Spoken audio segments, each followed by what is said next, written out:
So in the last video we started looking at the periodic table and what the numbers mean on the top and the bottom for each of the symbols. So something like lithium, we looked at what the bottom number means and what the top number means. So I'm just going to do one more example just to hammer that home hopefully. So we'll do a different example today. We'll have a go at boron. So boron, the symbol 5, 11, and then a B is the letter for boron. So that means protons. The bottom number is the one that gives you protons, which is 5. If you do the top number, take away the bottom number, you get the number of neutrons, which in this case would be 6. And then atoms are always neutral, so that means they've always got the same number of electrons as they do protons. So if it's an atom like this thing is here, or anything on this periodic table, it will have the same number of protons and the same number of electrons. So if we were to draw that atom then, we'd have 5 protons in the middle, all plus charges. We'd have 6 neutrons, 3, 4, 5, 6 neutrons, and then we'd have 5 electrons in shells around the outside. End up looking a little bit like this. So from the information we've got on the periodic table, what have I done? Too many. So 1, 2, 3, 4, 5, 6. So from just this information we can work out actually what is inside that atom. Now hopefully you remember back to the previous video that the electrons are in shells.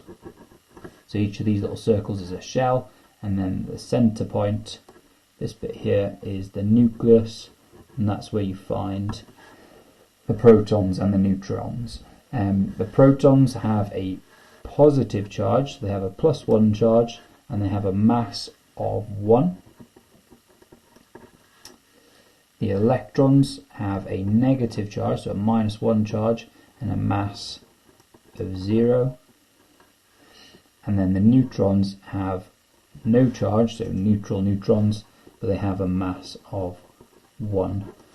So these things that have a mass, so the protons and the neutrons, if we count them up, you got 1, 2, 3, 4, 5 protons, each a mass of 1, so that's a mass of 5 so far, and then 1, 2, 3, 4, 5, 6 neutrons, so in total the mass is 11. That's where that number comes from at the top there. That's why on the periodic table it's called the relative atomic mass.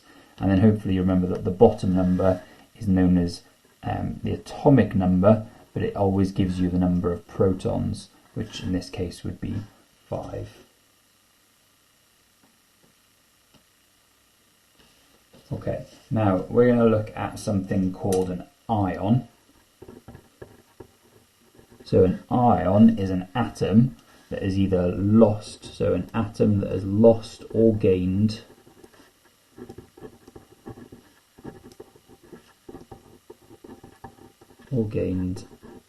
electrons. So it's possible for the atom that we've got here, that at the moment is neutral because it's got the same number of protons as it does electrons, it's possible for it to lose electrons and therefore it gains a charge. So these species, you don't call them atoms anymore, you call them ions, and they have a charge. So think you might have seen them written down, things like K+, things like Mg2+, things like Cl-. So these are the charges. So we'll have a look at why they have those particular charges now.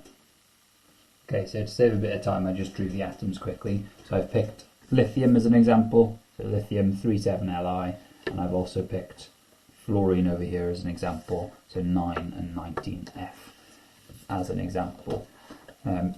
So let's just work out protons, electrons and neutrons for them. So protons 3, because the bottom number is 3, protons and electrons for an atom at the moment, so 3 as well, and then 7 take away 3 gives you 4 for the neutrons. So I've drawn it over there. You've got 3 protons, 3 electrons, and 1, 2, 3, 4 neutrons. Now, what happens sometimes with lithium atoms is that they lose 1 electron. So at the moment we've just got a normal lithium atom, which we'd write like that, Li, and that's what we're representing. Now if it loses an electron, that means the number of protons stays the same, so it's still got the 3 protons in the middle, still got the 4 neutrons because we haven't said any of those have changed, but now it's lost one of those electrons, so actually that one is now disappeared, so we've only got 2 electrons. Now you'll notice that if we've lost that electron, we've only got 2 negative charged things now, but we have 3 positive charged things. So the overall charge on this now is a positive charge. The way we represent that is we write Li and then a plus as like a to the power of, so Li plus. You don't need to write 1 plus, you can just write it as plus. And that's because now it's lost an electron, so it's Li plus. In fluorine's case, what it can sometimes do is it can gain 1 electron. Now I'm not going to draw all the centre part out, but you can imagine you've got 9 protons in there, we've got 9 electrons, it's going to gain 1 electron, so if it has 1 extra negative thing, the charge is going to be F minus.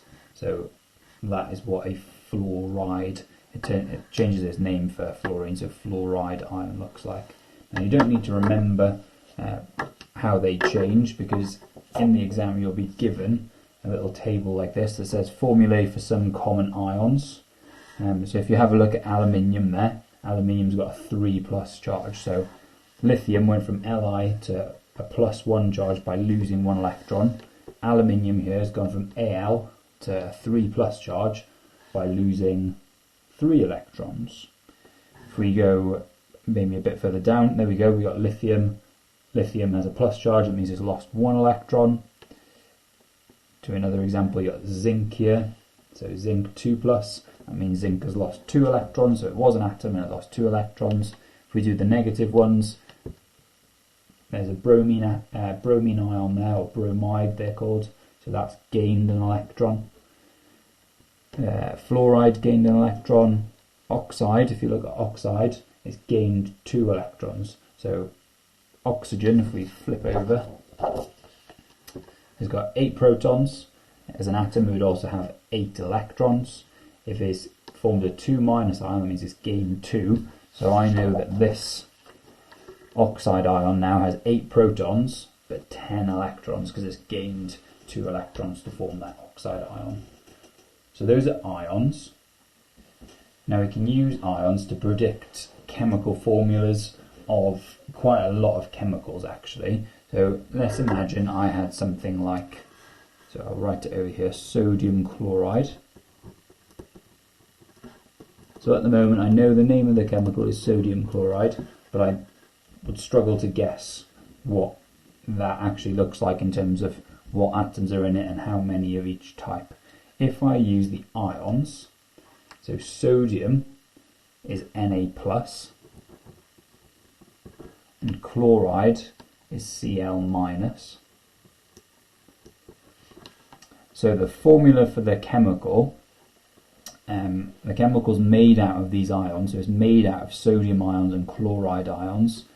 If we can get the charges to cancel out, so at the moment I've got 1 plus charge and 1 minus charge, if I can get those 2 charges to cancel out, I'll find the formula for the chemical. So to get these 2 to cancel out, if I've got 1 plus and 1 minus, the charge cancels out. So the formula for it, chemical formula, would be NaCl. If we do a slightly different example, so like magnesium, let's do chloride again.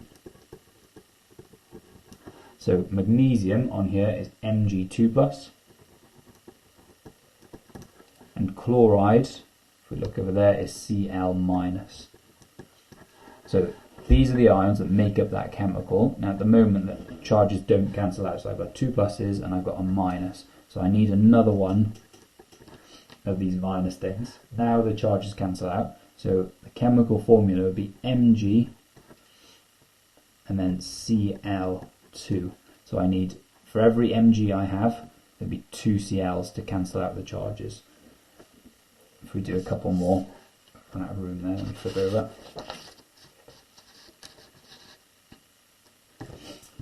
So let's do a slightly bigger atom. Let's do aluminium. Well, not a bigger atom, a bigger chemical. Aluminium. Let's do oxide. So this one's a bit awkward.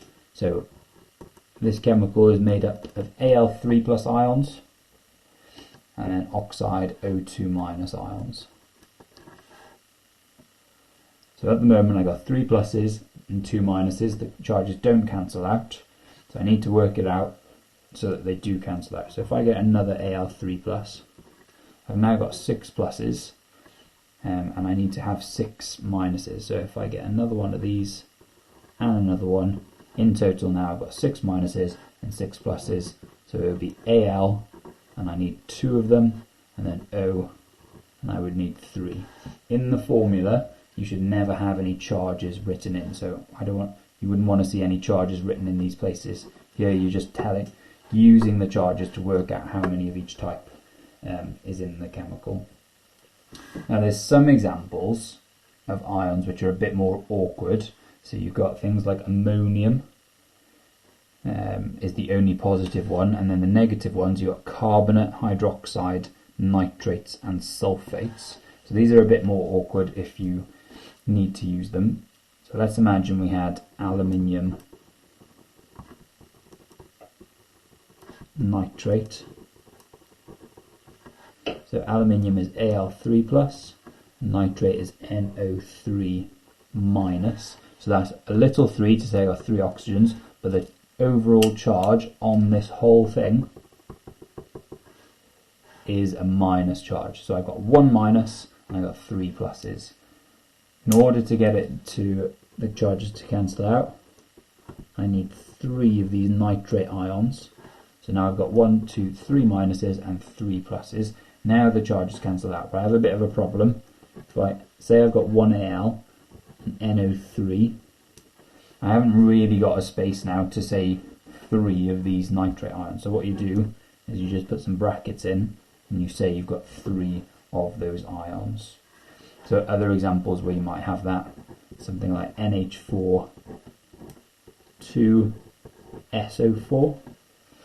So if we look at NH4, I've got 2 of them, so I've got 2 plus charges, and then I've got an SO4 which has a 2 minus charge. So the charges are cancelling out in that formula. One more example might be something like, let's do MgOH2. So this thing, we've got magnesium in there, and then we've got a bracket, so that shows me I've got this thing here which is hydroxide. So the name of that chemical would be magnesium hydroxide. The name of this one, so what's that called? That is NH4, so it's ammonium, and then the last part is sulfate, so ammonium sulfate. This one, aluminium nitrate, this one, aluminium oxide. So one, it lets us work out the actual formulas of the chemicals, but also we can work backwards and actually work out the names of the chemicals using these ions as well. So you'll be given that in the exam, you don't need to remember it or learn it off by heart. So that's everything you need to know about ions. So far, let's just recap. We've looked at atoms, the fact that they're always neutral, so they've always got the same number of protons as they do electrons. We've then looked at how sometimes atoms can lose or gain electrons, and therefore you get ions. So that was these type of things where they've lost or gained electrons. The last thing then, in this little study I want to look at, is isotopes.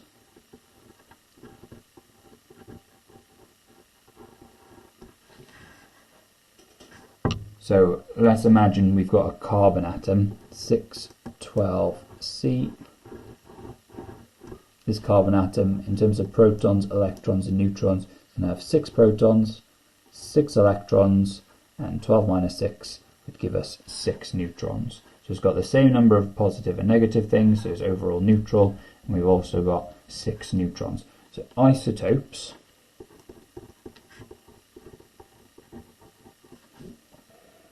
for an isotope might be something like this. So it's still carbon, so we've still got carbon,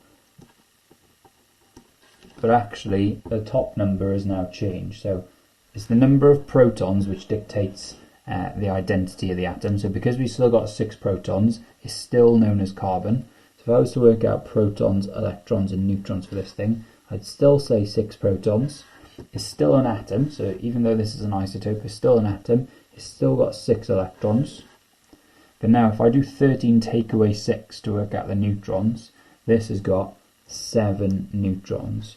So isotopes are atoms of the same element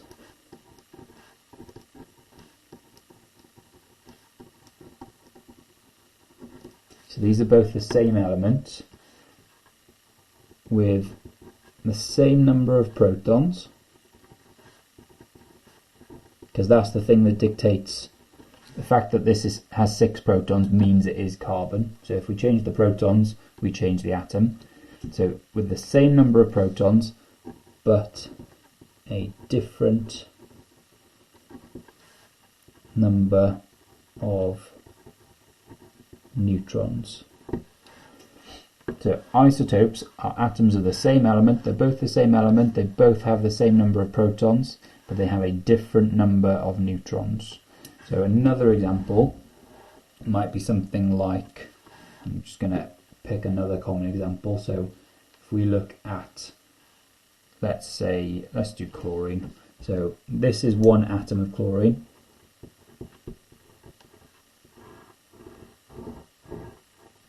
So that's one isotope of chlorine. That's the most common isotope that exists on the planet. So protons 17, electrons 17, 35 minus 17 gives you 18.